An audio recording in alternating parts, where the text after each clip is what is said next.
Good morning, everyone. Reverend Denise here.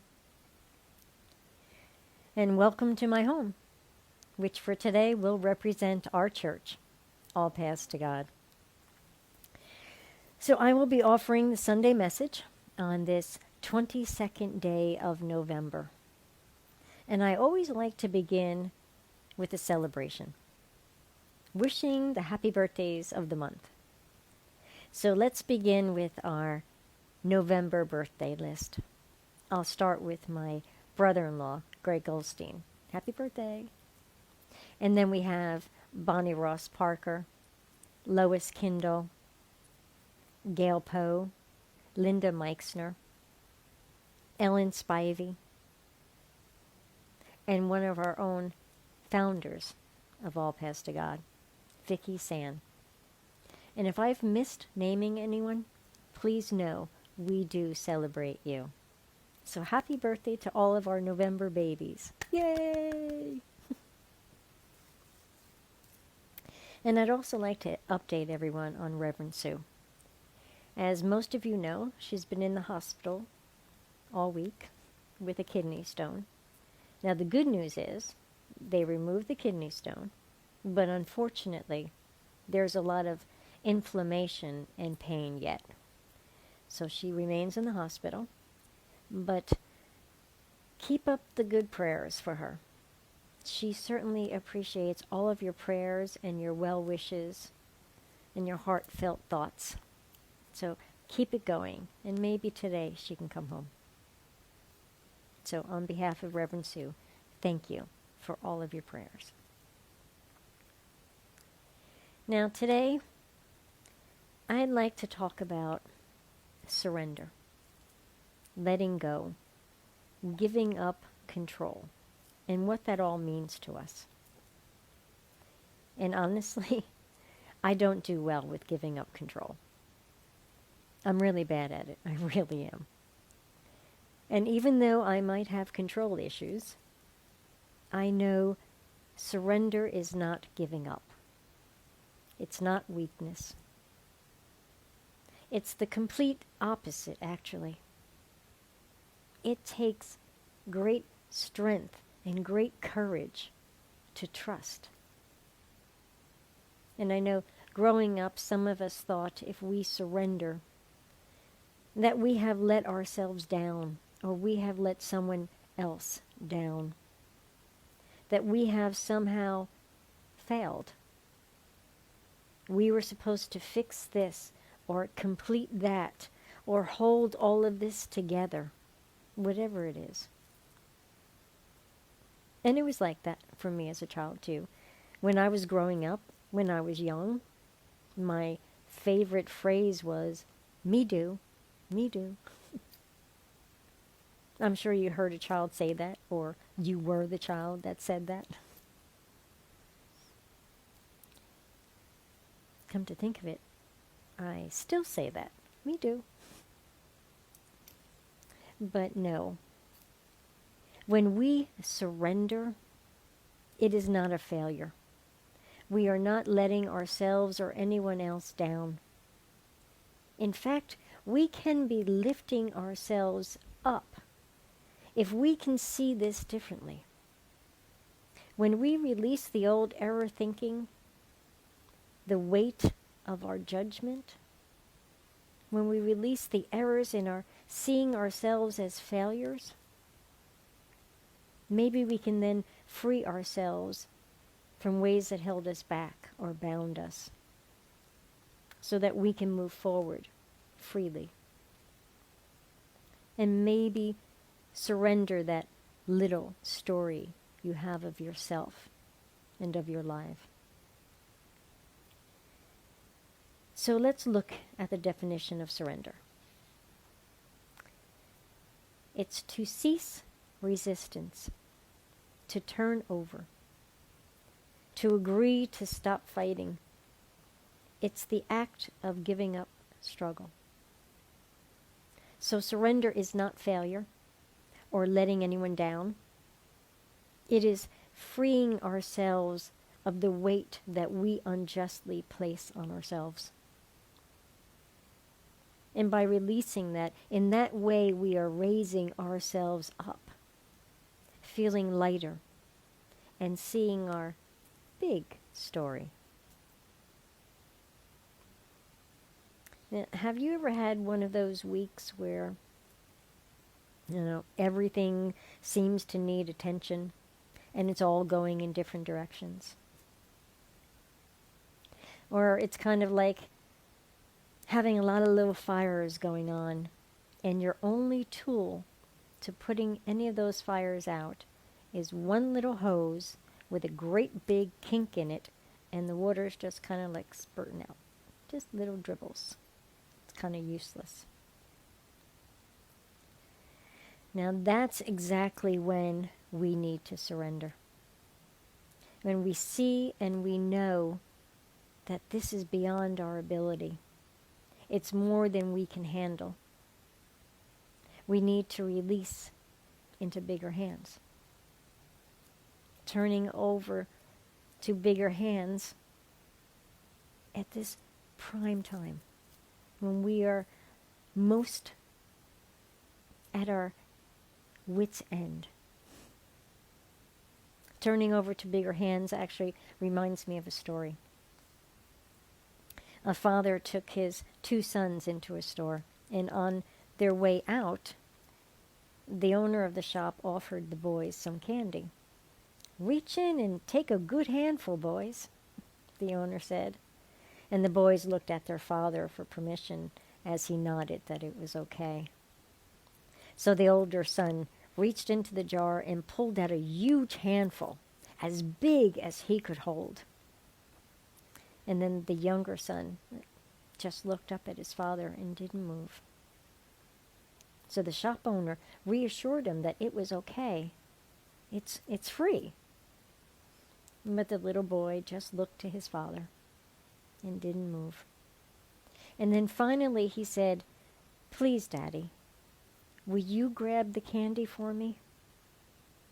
So his father reached in and grabbed a big handful, as big as his hand would hold, and he placed it in a bag and gave it to his son. And as they walked home, the older brother asked why he was being such a baby and wouldn't take the candy for himself. And the little boy said with his great big grin on his face, "I wasn't a baby, but I have small hands. And Daddy has such big hands. He can grab so much more candy than I could." Now he knew how wise it was to surrender to bigger hands. He knew he would receive a greater good. And that's another reason to let go, to release the grip that we have on control. We cannot say, "I believe I will receive," with my fist clenched, in control. We cannot receive until we open our hands, right? We can't take anything with clenched fists. We have to open our hands. We have to release our grip. We have to let go to receive. And I know that sounds counterintuitive, letting go in order to receive. But you can see by the image of a closed fist that we cannot possibly take anything that is being offered until we open, right? And just like all those little fires that are burning out of control, that we can't put out with our hose with the big old kink in it, because we are the ones causing the kink by squeezing so hard on the hose, holding our control, holding on to the control when we are not in control. If we could let go and understand the power behind that hose, the full force of water would be more than enough to extinguish all of those fires, all at once, immediately and completely. If we could stop fighting it, stop resisting, and realize the power, the strength at our disposal. There's a story that I'd like to share with you about a young boy who was trying to smooth out some dirt behind his house so that he could make a track for his toy cars and toy trucks to run on. And he was doing really well until he got about halfway, and there was this giant stone in his way. So the boy pushed and pulled with all of his might, but no matter how hard he tried, the rock just wouldn't budge. His father watched from the house for a while, and then he came to his son and said, "You need to use all your strength, son, to move a rock of this size." So the boy tried again, and he pulled and he pushed over and over and over, and finally, totally exhausted, with tears in his eyes, the boy said, "Father, I just can't do it. I've used all of my strength." And his father corrected him. "No, you haven't, son. You haven't used all of your strength. Because you see, you haven't asked for my help yet." Then they both bent down together and easily moved the rock out of the way.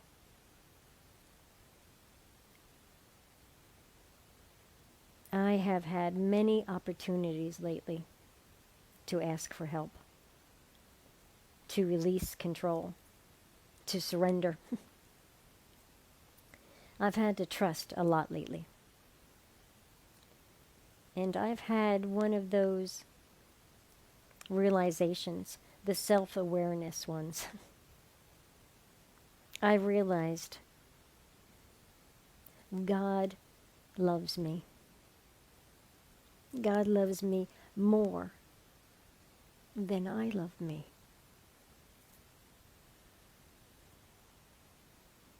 So why wouldn't I trust in that presence that has my best interest at heart? If we are created by God, if we really believe that, then why wouldn't we turn to God? When we just can't of ourself make things work, when we don't know what to do. Let's look at it this way. What about when our appliances don't work?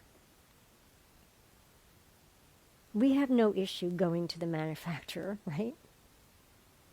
Your refrigerator not working right, something's off, something sounds like it's the belt's off, or whatever the reason is, it's not working properly.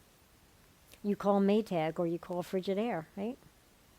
We don't feel like failures because we couldn't make it work right. We are very comfortable with the notion they made it, so they should know how to get it to work properly again, even if they have to order new parts, right? So why do we have such a hard time with our lives, with turning to the life manufacturer, the creator of us, the divine God? And there with God, there are no parts needed. Because God already sees us and knows we are whole, that there's nothing broken. All that is needed is a revealing. Although sometimes it would be really nice to be able to flip through the manufacturer's warranty and instruction booklet. But the information's not out there. It's in here. Everything we need to know is all in here. It's written on our hearts. We are made in the image and likeness of God. We are not our little stories. And we are not here all alone, having to do it all on our own. There is always a way. If we quiet ourselves and go within, and we don't have to say all the time, me do. And when we let go of the control, when we stop being the kink in the hose and allow the full force of power to flow, when we stop holding so tight, when we unclench our fist and open up, we receive a greater good. When we surrender into bigger hands, when I turn it over, and I will, of course, do my part. What is for me to do? Keep my thoughts uplifted and positive? Do all that I can do within my means? But also know when it is beyond what I have the physical capacity for or mental clarity for. I do the best I can. And then I surrender that I have done my part. And I let God do God's part. Trust and let go. And quiet the urge for the me-dos. Let me share from the great Sufi poet, Rumi. The universe is not outside of you. Look inside yourself. Everything that you want, you already are. If light is in your heart, you will find your way home. That's like in Psalms, thy word is a lamp unto my feet and a light to my path. And I don't remember where I read this, but I loved it. It said, we cannot be lost in love. With love, everywhere is home. Isn't that beautiful? So when we are unsure or afraid or overwhelmed, let's surrender. Let go of the control. Turn it over to bigger hands and surrender into greater faith. Let me leave you with a blessing. The Lord blesses you and keeps you. He causes his light to shine upon you. He is gracious unto you. And he lifts your consciousness, and he gives you his infinite, eternal, and unconditional love. He gives you his wisdom, his peace, his wholeness, his joy. He gives you total good. And so it is. So let us be full of gratitude and love and surrender. Give up the struggle. We're not alone. We have each other. We have God. Happy Thanksgiving. Namaste.